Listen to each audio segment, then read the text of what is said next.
Hey, what is going on, webheads? Roundaway here. If you've been watching my channel for a long time, you know I'm a big fan of the Devil May Cry series of games. It's one of my favorite game series of all time, and it pretty much paved the way for every hack and slash game now that exists. Of course, if you're a pioneer or something, you know there's gonna be a bunch of ripoffs. Basically, games that are trying to cash in on some of that Devil May Cry money. I've talked about game ripoffs before of popular games that are infamous. That video is skewed more towards negative, but I'm not. Overall, I like ripoffs, or I don't like ripoffs, I don't know if that's the word, but I accept their existence, you know what I mean? They're not bad, and a lot of things in life, like games, media, are just ripping off of each other anyway, so it doesn't really matter too much. And I liked some of the games in that video. I never talked about any Devil May Cry ripoffs. I feel like this is kind of an extinct genre of game, you know what I mean? There's tons of hack and slashes, but games that don't really try to emulate, the Devil May Cry, at least, formula in terms of the game itself, they'll usually be based off being stylish or action or take inspiration from the gameplay, but they're never just straight up trying to be Devil May Cry. And I was looking this up, and there's a lot of games that people would say are Devil May Cry clones or games that are like Devil May Cry, but they just don't really fit that definition. I saw Metal Gear Rising Revengeance and stuff like that. That's just a straight up hack and slash that's different from DMC. And there's a lot of games that are similar to God of War that I didn't include on this list because God of War and Devil May Cry are not the same thing. Even though the early God of War games were, they're not similar at all. So basically, games that try to be stylish slash edgy gothic type games of usually a melee button, some sort of shooting mechanic. And even with some case with these games, having a literal style meter and upgrading your character and stuff like that, that's more similar to Devil May Cry, so that's what I'm going to be looking at in this video. Also, no, I'm not talking about Oogie's Revenge, the Nightmare Before Christmas Capcom ripoff of Devil May Cry. I made a video about that a really long time ago now, and honestly, that game just sucks so much, I just don't want to play it again.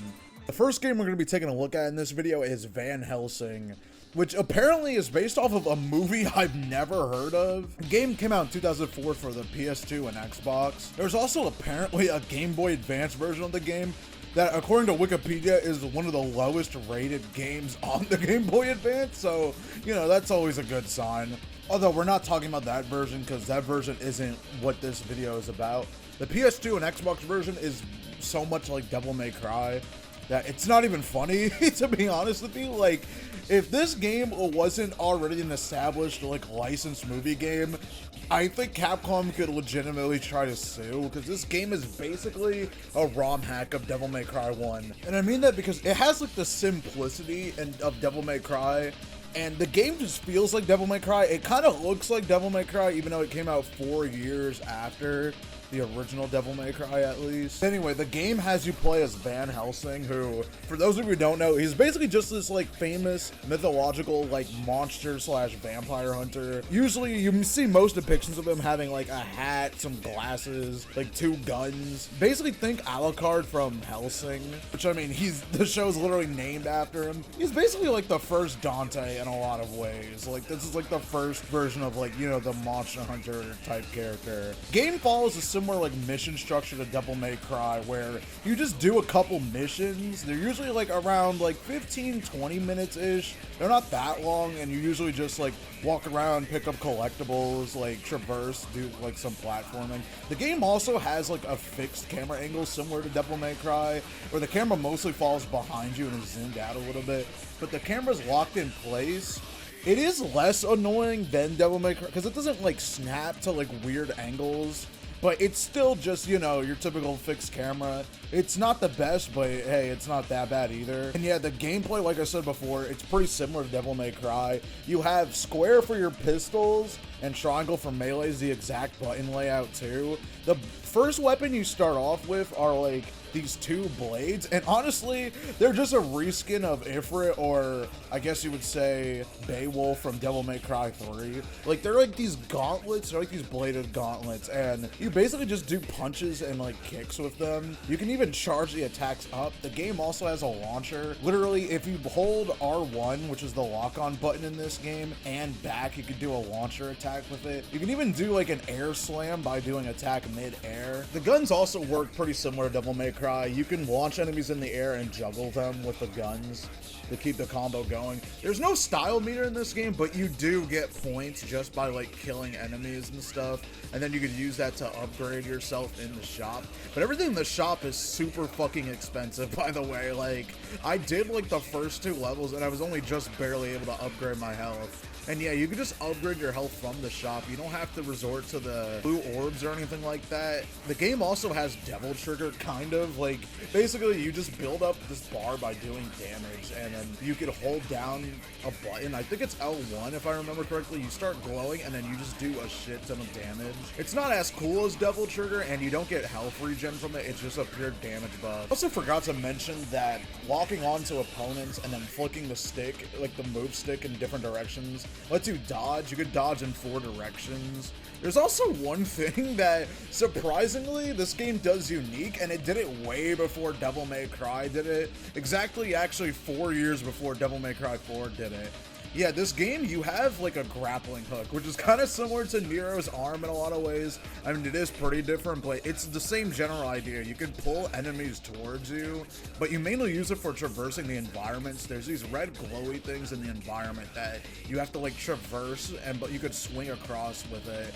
And honestly, it's pretty cool. I don't know, I like the grappling hook, and it helps a lot with certain enemies, especially flying enemies. You can pull them towards you. You can also go towards enemies too, and it works a lot better than you think it would. You could even use it to just move around in the environment. You could grapple into walls and stuff like that. You can also double jump by like kicking off of walls. Honestly, this game isn't that bad. It is kind of boring though. I have a few complaints. Like, it just kind of feels repetitive. You're just walking around these bland, dark ass environments. By the way, yeah, this game's dark as fuck. Like, you might have to turn up the fucking like brightness or something. I didn't do it for this, but I'll probably just in post editing, I'll just turn on like the, you know, saturation up just so you can see, because this game is pretty dark. Like, I get it, you're in like this like gothic, like, you know, like European towns and stuff, but it's like way too dark. I could barely see some shit sometimes. Also, the game is just too easy. Guns have this issue of just being like way better than everything else, which, where have I heard that before? Like, what, I don't know what's that like tradition of these like weird games with like the guns just being way better than everything else objectively. You also get different weapons later on, if I didn't mention that already. You get scimitars, which is like these dual-wielding like swords. You get the fucking crossbow later on, and you also get a shotgun pretty early in the game. Although I will be honest, I didn't get that far, and I'm using footage for that part just to have it, because I had no clue how long the game was getting in, but the game just didn't keep my attention enough, and also I just don't have time to beat all of these games, you know what I mean? But this game is pretty short. Like, if you look up a playthrough of the game, it's roughly like 2 to 3 hours, so it's not that bad. Overall, would I recommend this game? I guess if you really just want to try something similar to Devil May Cry, but not really. And maybe, who knows, if you're a fan of like Van Helsing, the movie, maybe you might like this, but yeah, it's alright. The second game we're going to be taking a look at in this video is Spawn Armageddon, which is a hack and slash game based off the Spawn comic book series. And specifically, the game pretty much goes through like the first Spawn issue all the way up until issue 99. Yeah, this game is pretty interesting so far. Out of the 2 games I've played so far, I'm very mixed on this one. I feel like Van Helsing has more things that I liked about it than this game, but this game's like, it's weird and interesting. I don't really know how to describe it. So it's kind of similar to Devil May Cry, but not really. Like, I don't think Devil May Cry is the right word, but you can tell it takes a lot of inspiration, you know, the lock on, the melee attacks and stuff like that. But there's also magic, which obviously, as you know, Spawn, he uses like magic and stuff and has different abilities. And this game kind of carries over that mechanic. There's these little like soul coins that you can use to replenish your magic attacks, and you have a bunch of different ones. You have 2 projectiles. One is this like bat that like homes in, but it's a single projectile. And then you have this like beam that you can shoot. You also have this like ability that's pretty cool, and it's honestly my favorite and the most overpowered one. You can like slow down enemies and stuff like that. Obviously, it only last as long as your little magic gauge lasts for, but it's still pretty crazy, and I think it honestly kind of trivializes some of the game, on top of the game already being pretty easy. Other than that, the melee attacks, you have your axe, but Here's the thing, and it kind of suffers from the same situation that Soul Calibur 2 has with Spawn, because obviously, you know, that fucking cape is way too hard to render for like a PS2, so they just use his axe, and it's just kind of a lame weapon overall. And also, Spawn without a cape just looks like shit to me. Like, I'm sorry, that's kind of the main, you know, draw and appeal of the character is his long-ass cape. But the fact that you don't get it at all just really kind of like hurts from the gameplay. I mean, you do use the cape in one way, which I'll get into, but it's not for attacking.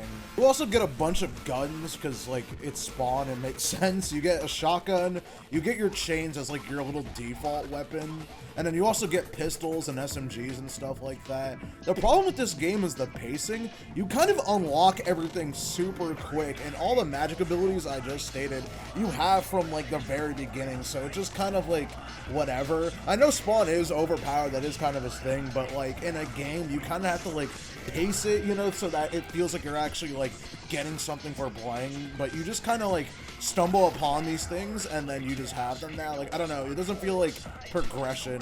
It just kind of feels like, oh, here's the item now. Like, game's also lacking in the environments. I mean, I get it, a lot of these games don't have that crazy environments, because even Devil May Cry 1 didn't have that many like super memorable environments, but it's just really empty. Like, even the enemies, there's not a lot of enemies in this game.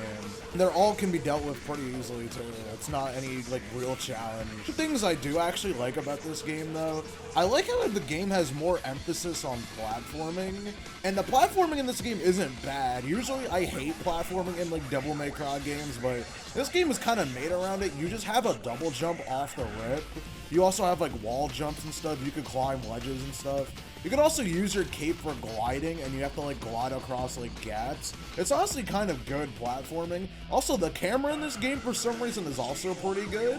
You actually get full control of it. It's not like the DMC locked on camera, which honestly, thank God, because if I had to do this platforming with like a camera where I could barely see where I'm going, I would have lost it.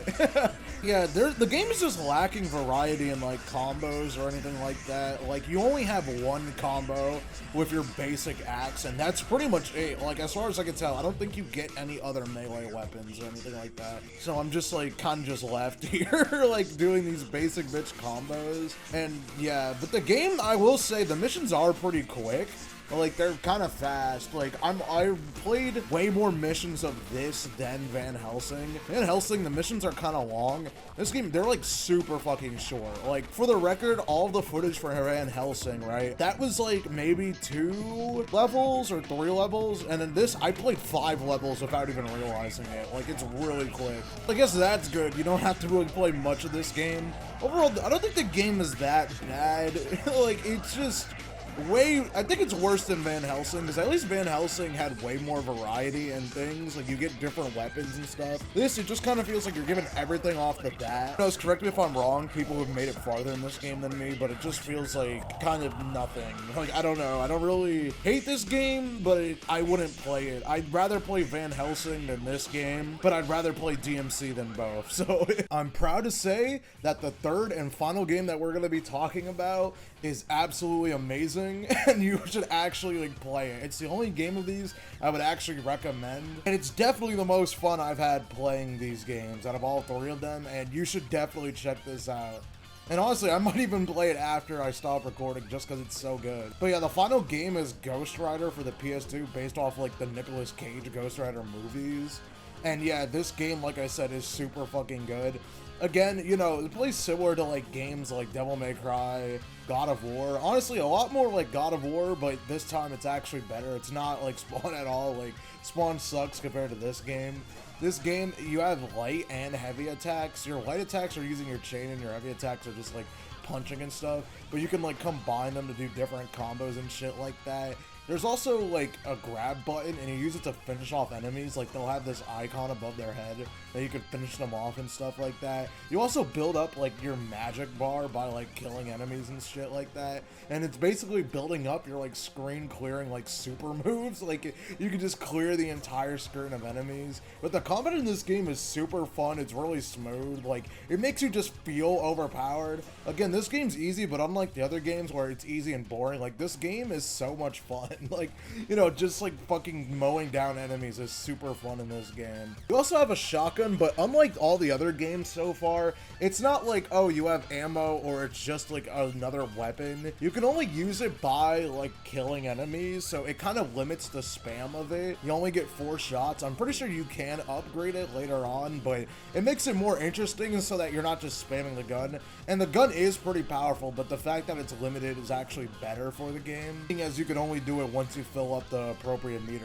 One neat addition to this game too is the fact that you could just save whenever you want, which thank God, like you can literally save at any point, and it's just, it makes the game way less of a headache. I mean, it kind of, again, removes a little bit of the challenge, but I don't really mind it in this type of game. Like, this game is super, like, casual, and if you like Ghost Rider, you would definitely just like this game. But, like, they put a lot of effort into it. I don't know how else to describe it. Like, this game genuinely feels, like, as good as a God of War / Devil May Cry game. It's really weird. Like, you would think that it would be a kind of easy formula, but a lot of games don't get it right. But this game, it just feels right.